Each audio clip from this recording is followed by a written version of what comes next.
Okay, thanks a million, Laura. So, I'm going to uaisle díobh gléir tá áthas arm a bheith libse anocht. Bienvenue agus céad míle fáilte to the first ever Féile na Gaeilge in Canada. Before I go any further, I want to take this opportunity to acknowledge that the Consulate General of Ireland in Vancouver is situated on the traditional, ancestral and unceded territories of the Musqueam, Squamish and Tsleil-Waututh people. And I know that our viewers this evening are going to be joining us from many places near and far. And so I would also like to acknowledge the traditional owners and caretakers of those lands.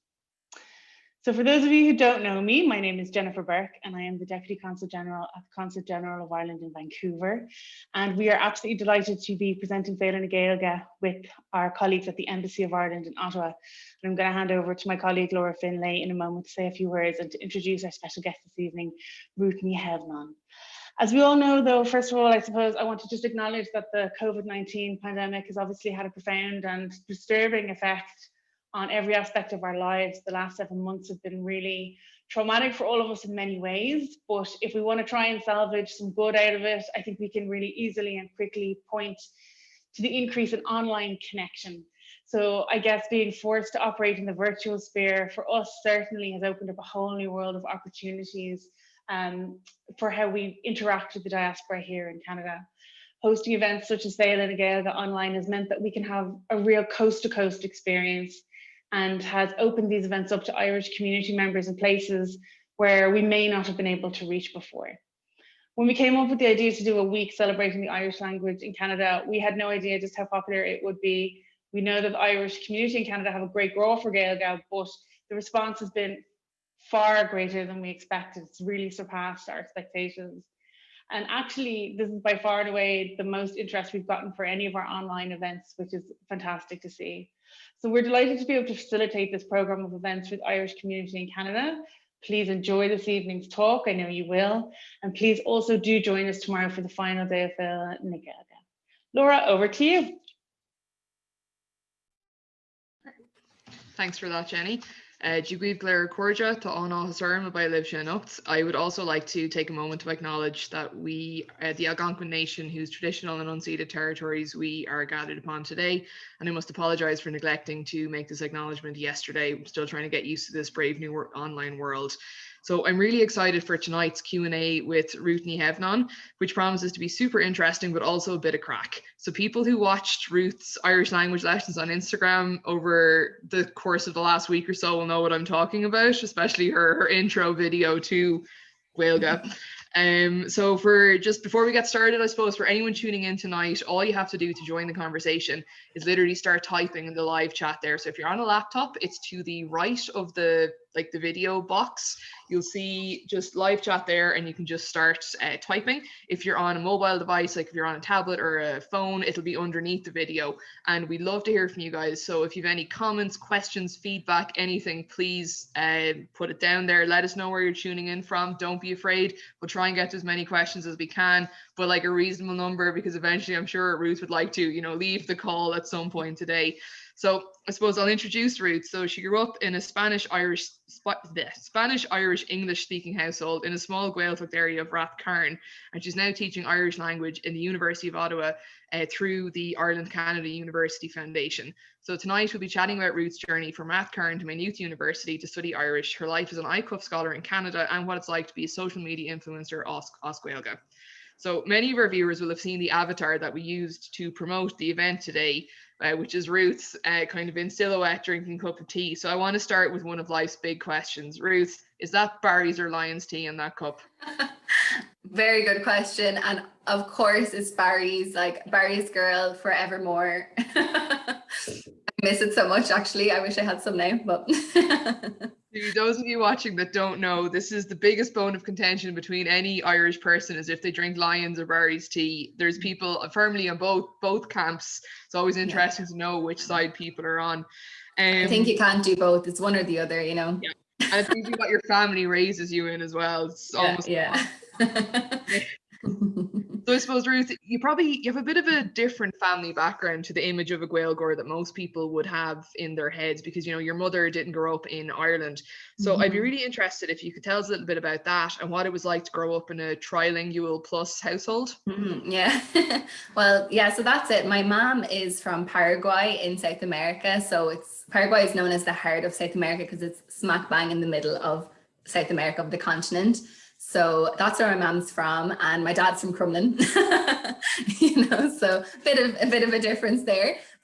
But yeah, so that's kind of my background. So I'm half Paraguayan.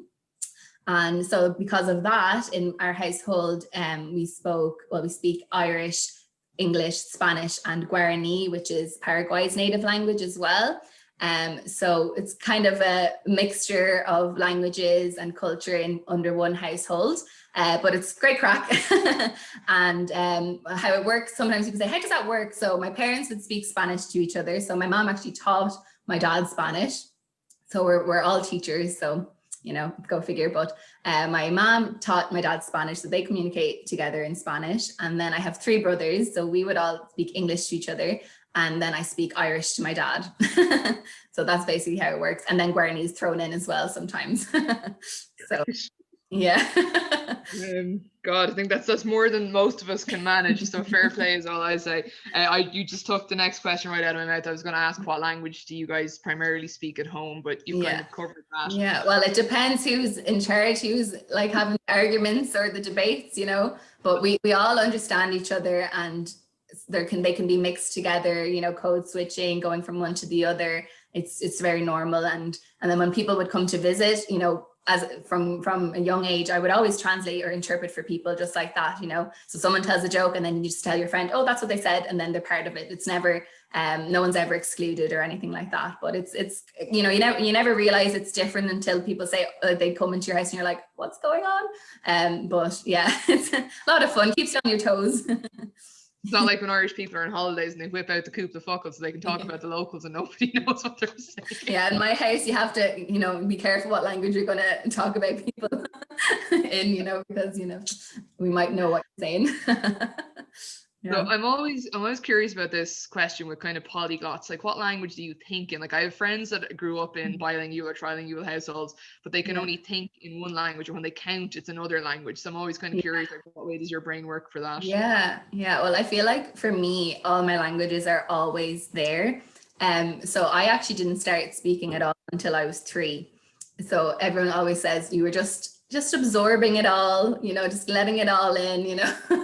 But yeah, I feel like my languages are always there, and sometimes I would want to say something in Spanish, for example, when I'm speaking in English, or I'd want to express myself in Irish when I'm speaking in Spanish. You know, sometimes things want to come out, and then whatever I think in is just whatever is around me at that moment. You know, if I'm in an Irish speaking context, I might be thinking in Irish, and same with Spanish, same with English, you know. So they're always there, and they're always kind of interrupting and interfering with each other, but they're all the same, you know. It's interesting, but yeah. Oh, that's great.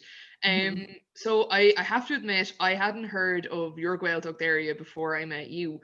So could you tell us a bit more about the area you grew up in? And I'm also know about the kind of demographics of people that live there. Are they an older, younger community, or how is it being revitalized and so on? Yeah. Well, so I my house is situated in a place called Clochta, or the Hill of Ward. So it's a very historic place. So it's actually where Halloween originated. So we're coming up to the spooky season now, but it's where Halloween started. So my house is just between the town of Athboy and the Gaeltacht of Rathkarn. So Rathkarn is what they call the Nua Gaeltacht. So in the early 20th century, so 1935 or so, a group of 41 families came from Connemara to County Meath. They moved there because they wanted better land, and this was under Eamon de Valera. So they moved there, and actually a lot of them traveled by bicycle. So the whole families would just come, and they relocated in County Meath and started a Gaeltacht there.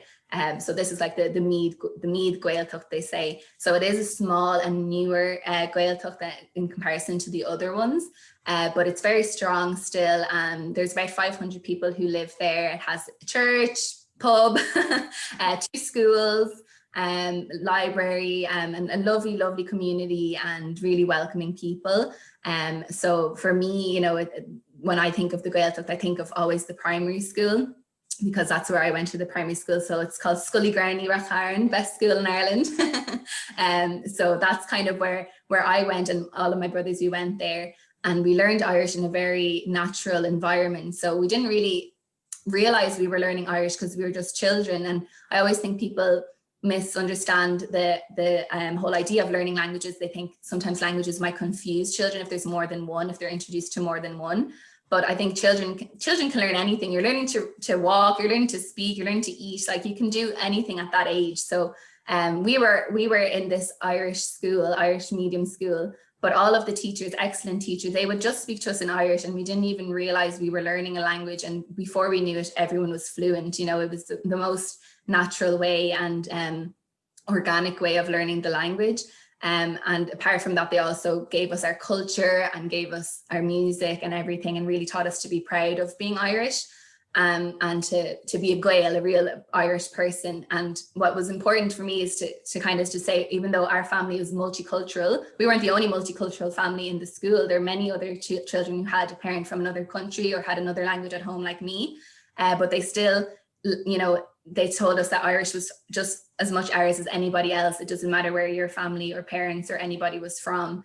So I think that's a misconception people sometimes have about the Gaeltacht, that they think it's only a certain type of person can learn Irish, or a certain type of child or anything. But that's not the case, especially in Rathkarn. It's the most welcoming place. And yeah, I remember the teachers would always say, you know, it's Latsi, you own Irish just like anybody else. So yeah.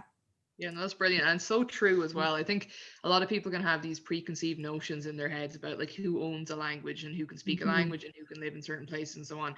So it's great that there's, you know, people like you and places like Rathkarn and things that are trying to, I suppose, break through that stereotype and just, you know, like your teacher said, like the language is yours and it's just as much yours as anybody else's. So I think that's fantastic. 100%. Yeah. Did you also go to a Gael school for secondary school?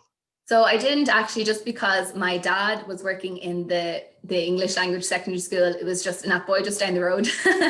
So I actually just went with him because it was easier for transport reasons. But yeah, so I went from this kind of great kind of immersive language school that, you know, as I say, we didn't even realize we had Irish, or that it was a thing that people might have negative opinions about at all. And then when I went to the English language secondary school, that was the first time that anyone had ever said anything negative about Irish. And I saw that people then saw Irish as a subject and not a language. So you'd come into class, I was only 12, but people would say, oh, I hate Irish, or it's so hard, or whatever. And it just goes to show how big a difference the school you went to can make in your life.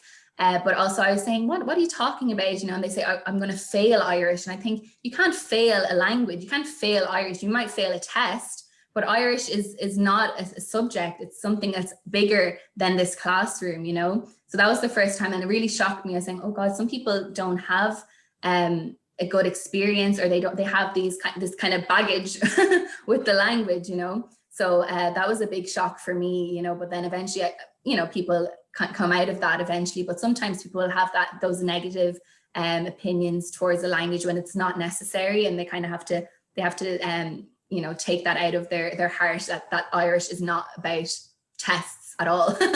You know. No, that makes a lot of sense. Like, I kind of struggled a little bit with Irish myself, because I think I didn't necessarily get the kind of grounding in primary schools. I found it very difficult in secondary school. Plus, they were in my school anyway, and this is obviously not the case across the board, but there was a very strong focus on just grammar. So I can tell you everything about the Mo Connealach while still not fully understanding it. And we read like Peg and things like that. So I think it's very, I love like Irish literature, like stuff written in the Irish language. Like, I think it's so interesting, and I'd love kind of more people to read it. But I would love if, you know, that there was kind of a focus on sort of the more modern literature as well. I think would be a very positive development. So that's really interesting. And, you know, that must have been really hard when you were 12 to hear that people, you know, kind of, I've forgotten how to say the word I want to say, but that they were kind of being down on a language that obviously meant so much to you, but just the difference of people around, so that's good. Yeah, no, you have to kind of just, you can accept that people have had different journeys with the language, but you always have to respect the fact that it's not the language's fault that you may have had a bad experience. You know, it's, you can't blame the language. And then when someone says, oh, you know, I speak Irish, you can't say, oh, I hated it in school. It's irrelevant, nothing to do with that. You know, it's like, I'm not going to blame my PE teacher for the fact that I don't exercise. You know? Like, it's nothing to do with anything. So it's like exercise or whatever is not a subject. It's just something you do, just like Irish. It's bigger than the classroom, you know. Yeah. No, that's a perfect way to put that. In school, besides kind of the attitude of your fellow students, were there any other challenges that you faced, like for example in science class or maths class or whatever, where you wouldn't have had the grounding in English for the words they were using in the classroom? Maybe a little bit in maths, because I learned to count in Irish and learned to add and multiply and stuff like that. So that kind of takes your brain a little bit of time to adjust to. But I think, you know, after a while, when you're learning more complicated things, you get used to it. Now I don't know it in any language anyway, so it's fine. At school, I never looked at that. Yeah. What is a number? So yeah, I'm interested then. So you went to a Gael school for primary school. You didn't go to a Gael school for secondary school, but then you went on to study Irish at third level in Maynooth University. So tell us a little bit about your sort of decision to study Irish at third level, and kind of what you know were surprised by when you were in college, or just kind of anything that you weren't expecting when you got there. Yeah, well, surprise, surprise, I studied Spanish and Irish for my undergrad in Maynooth. I feel like that's cheating. Yeah. So I was like, what am I good at? I know these, but yeah, no, well, like, I think for me, apart from just the language, to like, I wanted to know everything about the language and to be completely, you know, fluent and at a very high level.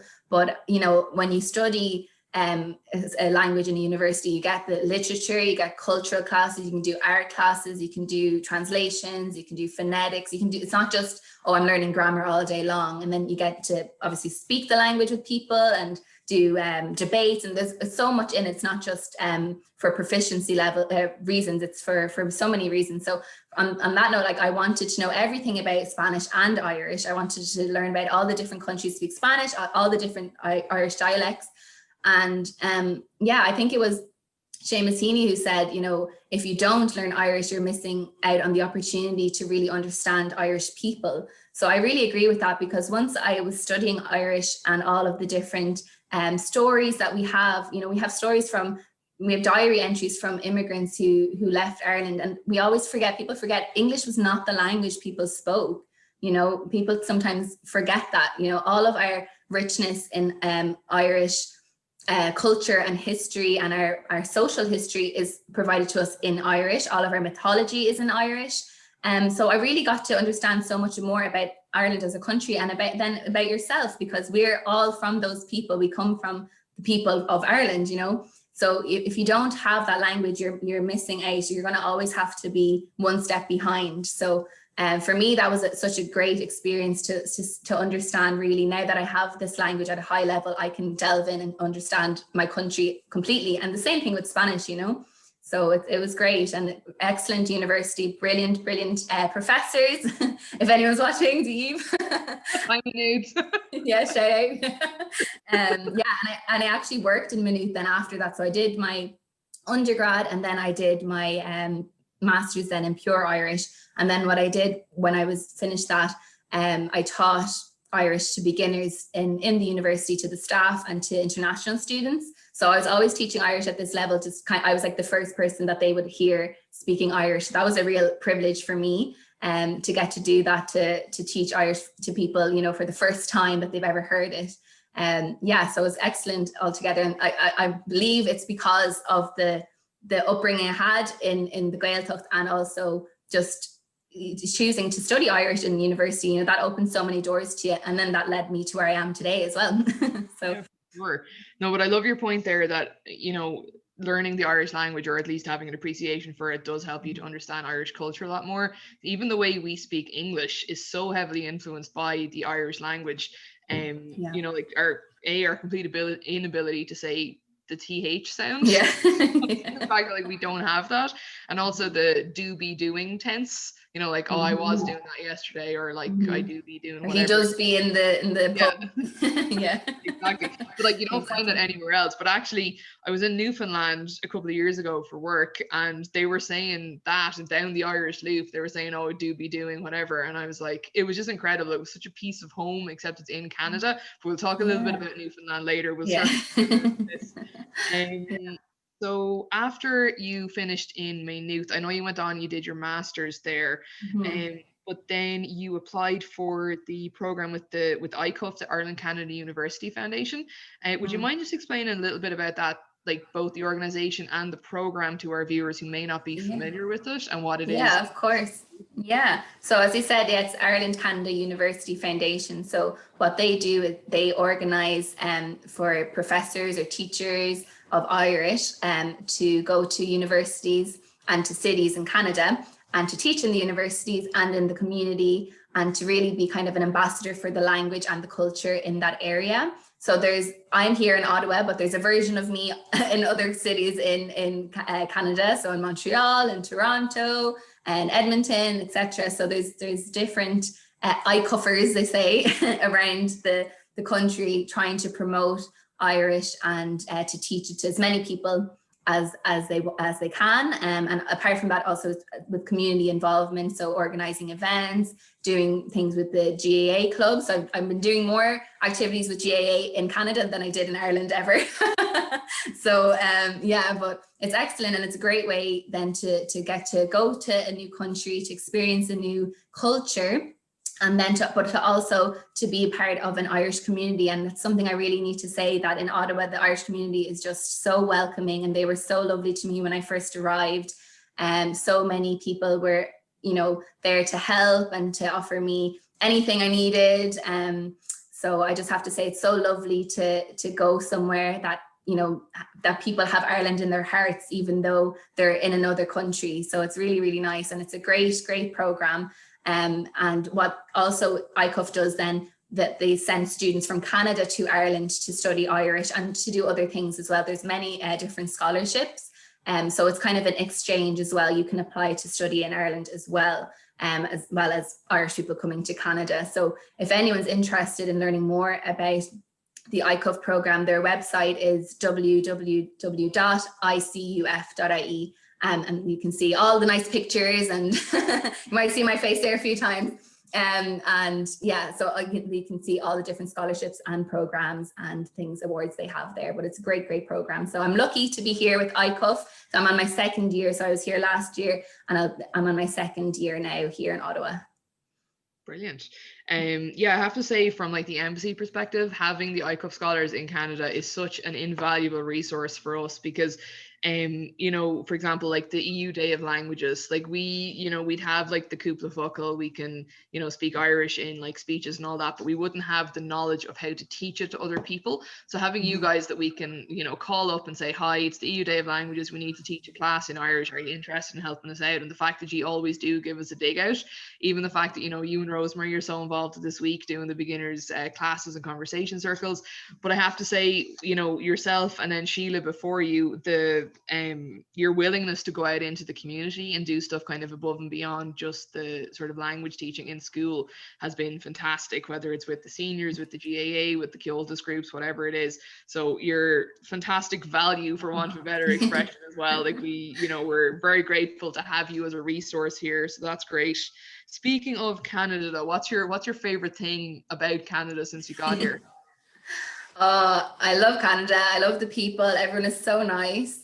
I love how people are like, they want to go out and do stuff no matter what the weather is. They're like, let's go for a hike. And I'm like, it's freezing or it's raining or I don't know. They're like, it doesn't matter. Or they'll go and do things no matter the weather. And they're just very, very upbeat and positive all the time. And it's really, really nice. And everyone's so friendly.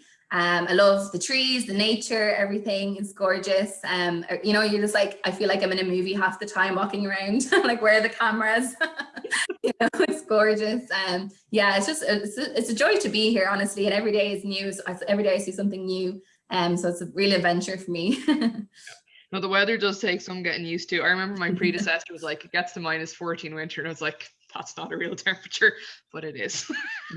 Yeah, frozen hair and frozen nose hair. Yeah, I never thought I would experience that.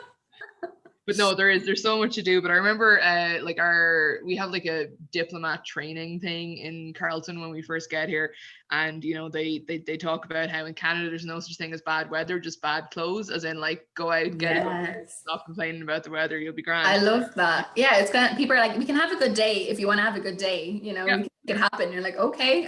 If I were in Ireland, I'd be in my pajamas, the duvet on, you know. It's like what, +5 degrees, and we're like, oh, we're dying. Yeah. Can't go outside ever again. So yeah, and I suppose controversial question, your least favorite thing, like what do you miss the most from home? For me, it's chipper chips, definitely, and also Cadbury's chocolate not made by Hershey's. Yes, so, like, just the chocolate issue isn't, you know, Nutella is not the same here, and your girl needs her Nutella, and I don't know, it just doesn't do it for me.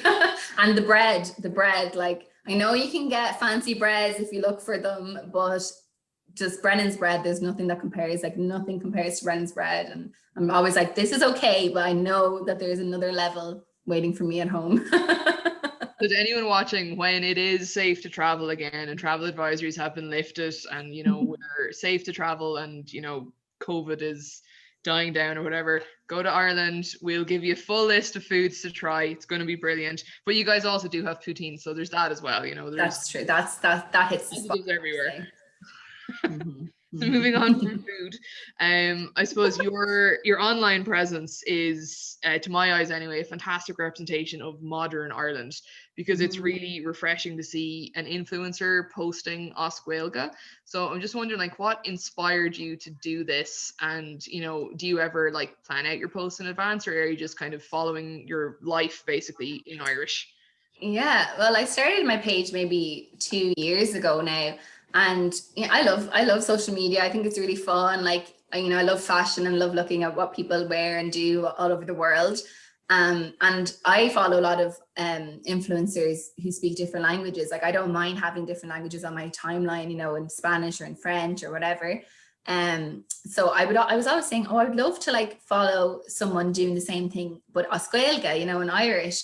And I was like, it's a pity that there's not more, you know, people just saying, oh, I'm just going to the shop or meet my friends or whatever. So I was like, oh, sure, I'll do it. Might as well give it a go, you know. And I just started to just do the little stories. I don't do anything too complicated, but just say, oh, hi, you know, I'm going to a restaurant with my family today. This is what I'm wearing, you know, have a good day. Just something really simple. And then I'd put the subtitles or the captions in English so people can see what I'm saying. And yeah, it's just a bit of crack, you know, just for myself.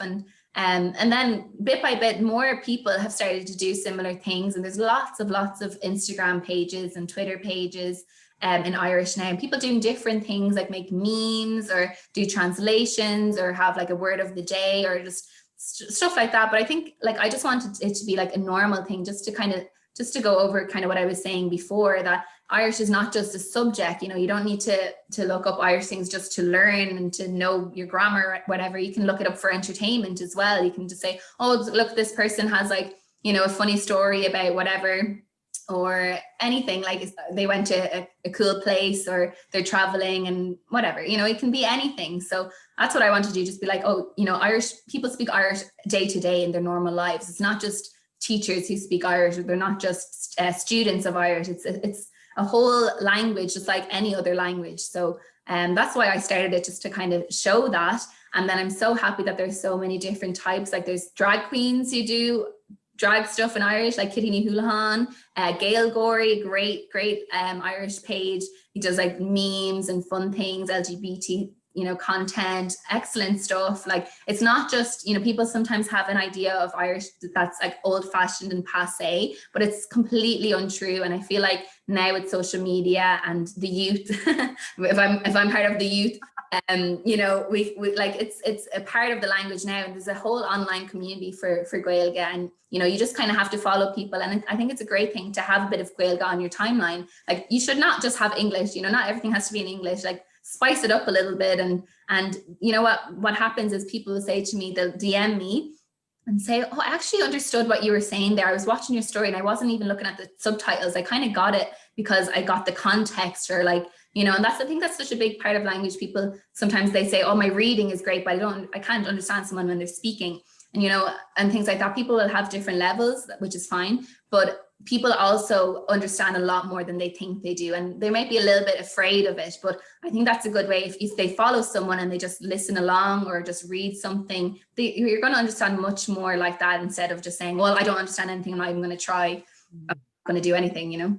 Yeah, no, and I can definitely relate to that, because personally I find it easier to read Irish than to like understand it, whereas with other languages like French and German, I find those easier like oral than written. So it's kind of interesting. What I really like about your Instagram stories is that I am beginning to find, even though I'm reading the words, I know what the words are, but hearing them as well, I find really interesting. Now, these are only the stories, and I'm not super jealous of your haul you've brought home from a shop.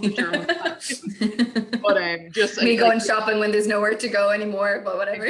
Exactly. But like for sort of my like kind of social media spheres, like you're one of the few people that's posting like Oscuelga. I've got lots of people in like kind of French and everything else, but just it's really refreshing to have somebody like kind of tweeting and Instagramming and whatever in Irish. Do you have a TikTok as well? I'm not down with the kids on TikTok. I've heard of it. I'm working on it. Yeah, no, I love TikTok. It's really handy. There's actually so many Irish language TikTokers as well. Really? A guy called Chris Anamdum, he does great stuff. Like, you know, it's a way for people from other places to see as well, because it's online. So it's not, you know, you don't have to be anywhere in particular. So you could stumble across, you know, people say, oh, I'm on Irish TikTok, apparently, you know, they just happen to arrive there, and they could be from Japan or wherever, you know, it doesn't matter. And then people, it's a way of connecting with people as well. And like, yeah, TikTok, Instagram, all those things are great for Irish at the moment. Brilliant. No, that's great to hear. That's sort of the, I don't know, are you crazy kids called Gen Zers? I don't know what I am these days, honestly. But that, you know, there's this sort of whole new generation of like Irish speakers that are utilizing social media in such a great way to promote the language. Like, it's fantastic. And even like, I personally really enjoy the content, like the memes and stuff that the Gaelgaries make. Yeah, the good LGBT memes. So like that Irish stuff is really interesting for me. Yeah, follow Gaelgary, like he's such an icon. Yeah. Amazing. What sort of feedback do you get to your posts? Like, if you post, we'll say, you know, I've just gone to Simon's or wherever, here's the name of like makeup and jewelry and all that kind of stuff in Irish, versus when you do we'll say like little quizzes, like, you know, what's your name, what's your favorite food, like blah blah blah. What do you find gets more interaction from people watching? Yeah, well, I find as I say, the normal thing. So I try to like avoid as much as I can to teach Irish, because I mean, I teach Irish as my job already and I love it, but I'm not on Instagram to teach anybody anything. I'm just on Instagram speaking in Irish because I do that every day, you know? So it's for me, like I find people will respond better to just me saying, oh my God, I'm going on a date tonight, or this is what I'm wearing. You know, that's more beneficial than saying, this is how you say this, and this is the translation for this, in my opinion, for my own page. You know, obviously there are great pages who are there to, the people will follow to improve their Irish for certain reasons. But I think if you're going to do vlogs and little videos like that, I think I get better feedback from people saying, you know, oh, I love, you know, they'll try to say, oh, I love your dress or something. And then they're in an actual real life conversation. It's not just, you know, grammar or something that is just going out into the world. You're not actually talking to somebody. But if they see something and they want to respond to me, so people will just talk back to me, and I'm like, always save space. I don't care if people make mistakes. Like, I'm not in teacher mode when I'm on Instagram, you know. So people will say, oh, like, you know, where did you get that? And then it's just that kind of push that they say, oh, how do I say, where did you get that in Irish, you know? And then they want to say it in Irish. They don't want to respond to me in English because that's not what we're doing. But then it's just that kind of that safe space to say it. And even if it's wrong, it doesn't matter. You know, I think people are a bit afraid sometimes, but like, you gave it a go. It's better than not saying anything. Yeah, you know? Definitely. And I'm seeing a lot more like maybe like kind of joke tweets and things going viral that are in Irish. That is brilliant. I saw one during the week. So for people watching, the people that run the, I guess, like turf cutting and peat industry in Ireland are called Bord na Mona, and somebody tweeted saying that they were outraged that the National Public Emergency Health Response Team didn't call themselves Bord na Rona, and that kind of went viral in Ireland, and like people just found that really funny. But it just goes to show that people are beginning to use and make plays on Irish expressions. Yeah, more and more. 100%. Yeah, but that's it. It's like it's relevant, and that's the thing. People say, "Oh, I've no Irish," but they'll get that joke. Yeah, they'll understand it because it's like it's in your heart. You just have to let her in. Then there's those like jokes that's like, when I learned what number came after 6 in Irish, I was shocked. Yeah. So shocked is the Irish word for 7. Just terrible things like that I find very funny. So then we've kind of covered it a bit, but who do you think, like, who would you most recommend, not who, but like what accounts should people follow on social media to get an insight into the Irish language, like as used by the younger generation? So you've mentioned a few of them there, but where to kind of go away later and want to look up some people. Yeah, well, definitely Gail Gorey. Kitty Ní Houlihan is great drag queen who does stuff in Irish. Moontor Meg does great stuff as well. Roisin Nagalieva is really, really good. There's loads. Like I think once you follow one, that you'll get like it'll suggest more, and you can keep going. There's plenty, and obviously the Irish organizations are excellent. Gaeilge Vibes, that's another one. Gaeilge Vibes, great. And there's so many now, like, and they all are unique and all do their own thing, and you just kind of have to see who you gel with. But I would follow them all and have them all on your feed, there's so many. Chris Anam is a real big TikTok guy, and he makes so like his TikToks are so funny. Like, and then that's part of it. People will laugh with it, and then they're kind of, they feel more safe then, and that's the thing. It's like Irish doesn't have to be serious. It's just a language. Like it's not that deep, you don't have to like, it's not a big statement. If you say something on Gaeilge, it's not like a declaration. You're just speaking another language like anything else, So sometimes people have this kind of thing. They're like, oh my God, I'm learning Irish. This is like a big deal, which it can be, but also it's a bit of fun as well. It's just a language, and it's the language of Ireland, and Irish people can express themselves so much better in Irish than in English. It's the language that's in our hearts and our souls. We just have to let her out, a little bit. But yeah, like there's all these very old I've forgotten the word in Irish, a proverb, like the Shanachal. Thank you. The Shanachal have like I always love the one like Níl Hinton where the Hinton Féin, like there's no place like home, basically, or Atnian Kiro Gala. Yeah. Which means like it takes one bug to know another bug, so like it takes one to know one. And what I accidentally said there was for Pride, if you go, one of the universities in Ireland was trying to again use the Irish language a bit more. So they made a load of jumpers for all of their hoodies for Canadians, for people that were like marching in Pride, and said Atni and Queero Ella. So like there's all these things now that people are using plays on Irish words. Like in the marriage equality referendum, make Grá the law. Grá is the Irish word for love. So there's lots of stuff like that out there. Yeah, Grá for all Mana as well, love for all women as well was one, for the referendum. No, it's brilliant. They say, I think, was it Nelson Mandela who said, like, if you say a word to someone in the language they understand, that goes to their head, but if you say something to someone in their own language, that will go to their heart. So if you say something as Gaeilge, it's so much more impactful to an Irish person, and people don't realize that. But even if you think when the Queen came to visit Ireland and she said Díomh Chairde agus Uachtaráin, everyone was so shocked and moved by that, because that's a massive thing to do. So saying something to an Irish person in English is like, okay, whatever. But just imagine like you're abroad and you're, I don't know where, when you're in South America and you haven't seen an Irish person, for months, and you're in a pub and someone says, oh, they say sláinte to you instead of cheers, you'd start crying. Like, that will affect you more than cheers. Cheers doesn't do anything to you. But sláinte, that's your language, So sometimes I'm like, people, this is, it's Latsi, she belongs to you. Gaeilge is your own language. So, don't neglect her. Like, give her the respect she needs. She deserves. So true. Yeah. Yeah, I think we kind of talked about that. So I guess the last question that I have before we move on to what our viewers, I can see out of the corner of my eye, there's lots of stuff popping up now. I haven't looked yet if it's questions or if people having chats with each other, but we'll see. If you have questions now, ask us. But if there's one message that you want to put across to people who are starting on their Gaeilge journey, what would that be? I would say just don't be afraid of it. Gaeilge is just a language like any other language. Has rules, has things you can follow, but you know, it's apart from that, it's a way of life. So learning a language is not just a hobby; it's a way of life. You know, once you're putting yourself into a whole other universe. Really, Gaeilge has everything. You know, it's huge. It's not just a way of communicating, but as I said before, it lets you into the actual Irish like mentality and our humor, what we find important. It lets you understand who we are more than any other language can.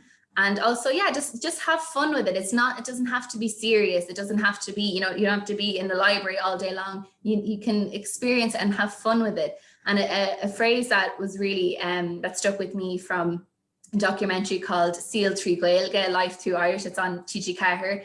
Ciara Ní was behind that, a great bilingual poet. So she interviewed someone who said that you should have a Gaeltacht in your mind. So you don't have to be from anywhere in particular. You don't have to live anywhere in particular. You don't have to have any kind of background to learn Irish. You have your Gaeltacht in your mind and in your heart, and then she'll be with you all the time. Gaeilge will be with you all the time. So that's what I would say. Just, take the first step. Don't be afraid of it. Go for it. And 5 minutes a day is all you need with any language, and just have fun. It's Latsy. She belongs to you already. Irish will never betray you, never turn your back on you. So yeah, that's what I would say. Actually, before we actually move on to the questions here, I just want to pick up on something you said there, that the Irish belongs to you and it always stays with you, because actually Canada has a very deep tie with the Irish language. So for people that are watching that aren't aware, Newfoundland is actually the only place outside Ireland with an indigenous name Os Gaeilge, which is Talamh an Éisc, which means the land of the fish. Because of all the Irish fishermen that have been going there since, I think, 1538 was the first Irish fisherman that went to Newfoundland. So it's going back that far, which probably explains why they have the doobie doing there, and the Irish accents and so on. But I guess, have you found that in your classes and things, that there's like that deeper affinity with the Irish language in Canada than you might have expected? Yeah, definitely. And like, as you say, Irish is a language of Canada as well. It's and it can be a language of any person if they let her in. But yeah, definitely, like my students, sometimes people say, oh, is it all Irish Canadians who take your class? And I say, no, like I have a variety of students. Some students don't have any Irish background at all. Some I just love languages and say, oh, Irish always intrigued me. I want to be fluent. I want it for myself. And I think people here really see the value in learning a language. So sometimes you'll hear at home in Ireland, people say, well, what's the point? And you're like, well, what do you mean, what's the point? It's letting you into another world. Every language is its own world.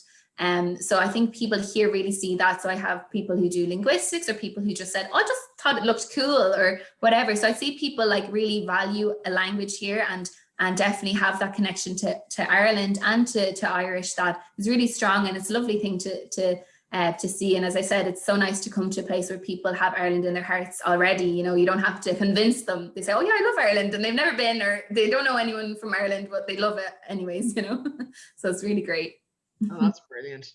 Right, I'm going to do a refresh here on the page and see what questions we have coming in. It's been out of the corner of my eye for the last while. People are having a great chat here. Just hang on for one second. Oh God, I'll do back to the beginning here.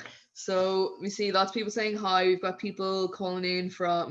We've got people watching in Kitchener, Waterloo, British Columbia, Ottawa. Somebody agrees with your Barry's tea comment there. Someone's going to send you some Barry's before the week is out, just so you know. Thank you. Rosemary, shout out. So let me see. Sorry, just scrolling down here now. Someone says they love you. Thanks.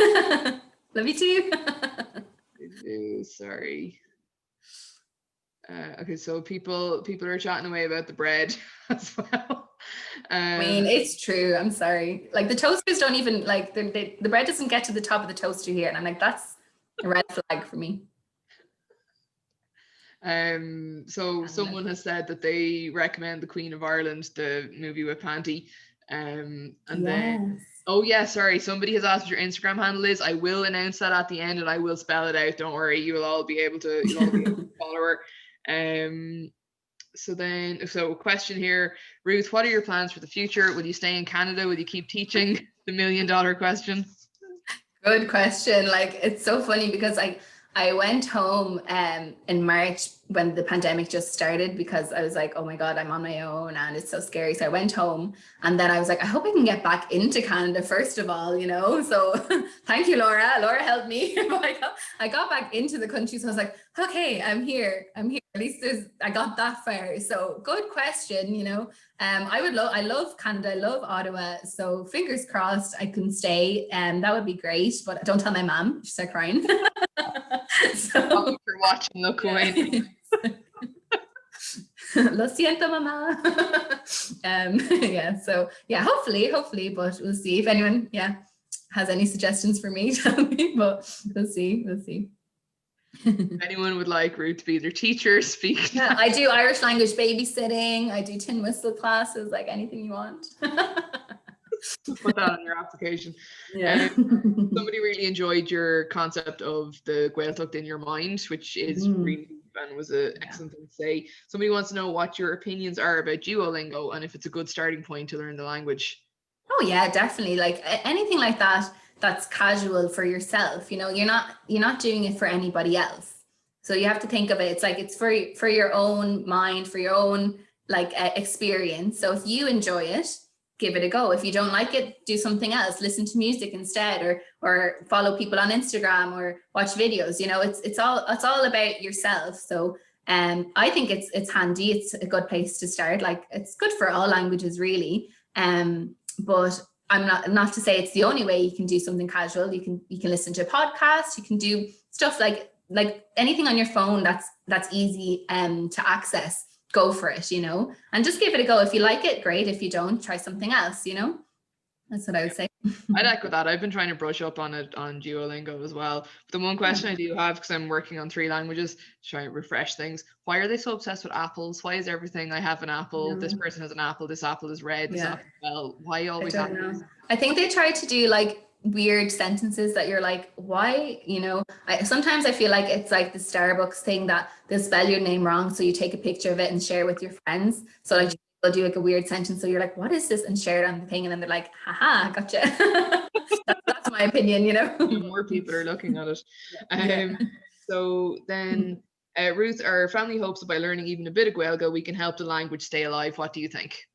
Definitely. Like you know something I do in my house, I get little post-its and just put the word in whatever language I want, you know, and pop it on the thing. So if I have the word for kitchen fridge, I pop it on the fridge, or telefiche, television, or whatever. And like when you're walking around the house, you're like, oh yeah, there it is. Like if you do something small, like the smallest things help. And it's letting a language into your life. It's a way of life. It's not something you have to do on your own in the dark with the book, you know. It doesn't have to be serious. It can be fun. So even if you learn to count, for example, and then the next time you're talking to someone, if you're talking to a child or something, instead of saying 1, 2, 3, we're going to leave, or counting to 3 as some Irish mammies do, I'll count to 3 and you have to come here, do it in Irish instead, you know, or you can let a language into your life any way you want.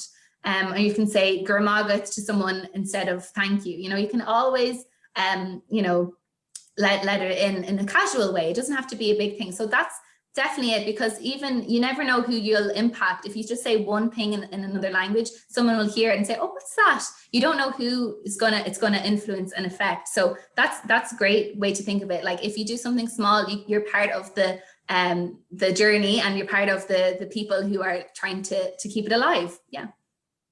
Brilliant. So the question, if you didn't get into linguistics, what would be the career of your choice? Ooh, good question. So I was like, languages, that's my thing. Well, I love singing and acting and stuff like that. So maybe there, but that's a bit ambitious. Any casting agents watching?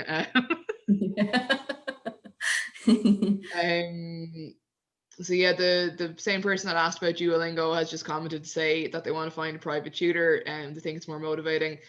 He tried Duolingo for some time, and while it was great, he thinks interaction with an Irish person would be much better. It's just, I think it's what works for you, you know, whatever. Definitely, yeah. Well, I mean, there's nothing can beat talking to a real person. You know, the machines, I know they're taking over our lives, but at the end of the day, you need a real person. And that's something I find kind of hard teaching online. Like, I love it, but I just miss the banter you have with students in real life, and you can go over and say, oh, what was that again? You know, you can like eavesdrop a little bit, but now it's like so obvious if you're listening in because it's in a breakout room and there's no escape. And people are like, oh, Ruth's here. So, but yeah, nothing beats human interaction, because that's the whole purpose of a language, isn't it? You know? For sure. And I think that's something that, whether it's a language or anything else, we all have to get used to in this brave new world. Like, my whole job has always been about getting out there and meeting people, and then through a screen, and it's really hard to kind of build that same rapport. So I can't even imagine what that's like trying to teach a class when you can't bounce off your students. Yeah, I feel like I'm traumatizing them a little bit, because I have to be like, okay, this is how you pronounce the word, look at my mouth, and I have to like go into the camera, the proper like, okay, this is too personal. Like, sorry. It's a bit much now. What would be another language you'd be interested in learning? Ooh, well, I do have a bit of French, but I would really love to perfect my French, because I just love hearing French here in Canada and walking around. Yeah, so I would really love to improve my French, and I would love to speak German as well. Yeah, I'm like, I want to challenge as well. But yeah, German's actually surprisingly easy, because it's like English is a Germanic language. So if you have, yeah, well, I found it easy to learn anyway. Yeah. Yeah, get on the French though, especially if you're living here. So somebody has just commented that you are their tutor and that you're wonderful. So well, hi, extra points for you. So A+ for you already. Yeah, there doesn't seem to be. Oh, someone said, I've heard you sing and you were great. Oh, thanks. Joe was offered to do a language exchange where if you teach him Irish, he can teach you French. Amazing. Yeah, hit me up. Slide into my DMs. For language. Are there any other questions that people have before we let Ruth go? We'll take a wedding approach. Speak now, hold your peace. No, okay, I think the questions have been exhausted. So if you want to see more Irish language content on your feed, you can follow Ruth's Instagram account, which is Colleen Ruth. So that's DOCHAILINRUT. Or you can follow at Gaelga Ottawa, which is GAEILGE Ottawa, on Twitter and Instagram. I don't know if you're on TikTok, but I assume it's the same username. Yeah. Yeah, not yet. We'll do something. We'll get on it. TikTok, yeah, but not yet. But definitely Twitter and Instagram. I kind of post anything Irish related to do, like, that's happening in Ottawa there. But also I retweet and kind of share other Irish pages stuff. So any funny things I see or any jokes or whatever. And then if you see that, you can then follow those pages and follow my own one as well, because I share those things too. So that's where to go. Somebody has told us all that you appeared on stage with the Chieftains last year in Ottawa. Yes, that was so funny. I just moved to Canada, and then I was like, oh, I better join a choir because I love singing. And everyone's like, well, you got to join Ottawa Celtic Choir, the best. And then next thing you know, they're like, yeah, we're singing with the Chieftains next month. And I was like, okay, that was literally this month last year. And I was like, okay. And people have said to me, have you been to the NAC? And I was like, no, but I've performed on it. And they're like, oh. You know, so like, that's amazing. Brag. So Ruth, I just want to say Gurmila Mahagut, thank you so much for giving your time tonight. To everyone that tuned in, Gurmagwiv as well, Slán Gafol, and just to let you know, tomorrow at 5 p.m. EST, we have Anya Gallagher, who is an Irish language comedian. She's going to do an Irish comedy lesson with us all, and she's told me that for people who are into deadpan humor, you'll really enjoy it. Sounds like it's going to be a bit of crack, so definitely tune in. 5 p.m. on YouTube, on the same channel. So come back, you'll find us. It's going to be great. And we have maybe 3 or 4 spots left in Ruth's Conversation Circle tomorrow. So if anyone does want to join the beginners conversation circle, you can use what you learned in Rosemary's class on Monday, or Ruth will do a quick refresher with you on the basics, and we'll all just, you know, say hi, how are you, where are you from, etc., in Irish. But it'll be a nice chance to kind of practice the cúpla focal that you learned on Monday, or that you will learn tomorrow. We've got about 4, maybe 5 places left, I think. For information on how to apply for those classes, you just go onto our website, embassyofIreland.ca, you won't miss it, or dfa.ie/Canada, and go into our news and events, and you'll see Féile na Gaeilge. And if you scroll down to Ruth's classes for tomorrow, you will be able to sign up for the classes. Alternatively, if you were at Rosemary's class, you already have my email, so just email me and say you want to be in it. Oh, someone just said that I'm the best thing that happens to the Irish community in Ottawa. Thank you, Claire. True. So yeah, no, this has been brilliant. So thank you all for your engagement on the comment section. I really, really appreciate it. And yeah, this has been fantastic. So join us for the rest of our events. It's not over yet. We've got the Irish language comedy thing tomorrow. We have conversation circles. And yeah, this will be live again, or not live again, but this video will be re-uploaded to YouTube in a couple of hours. It takes YouTube a while to notice that it's here, so you'll be able to re-watch it later, share it with your friends. Ruth, you can share it everywhere. Everywhere. Send it to your mom. Don't show her the bit that you're going to stay in Canada. You're not go down and do that. So I'm going to stop that bit out now, guys. So thank you all for tuning in. Gurmíle Wahaguf and Slán go fóill. Slán.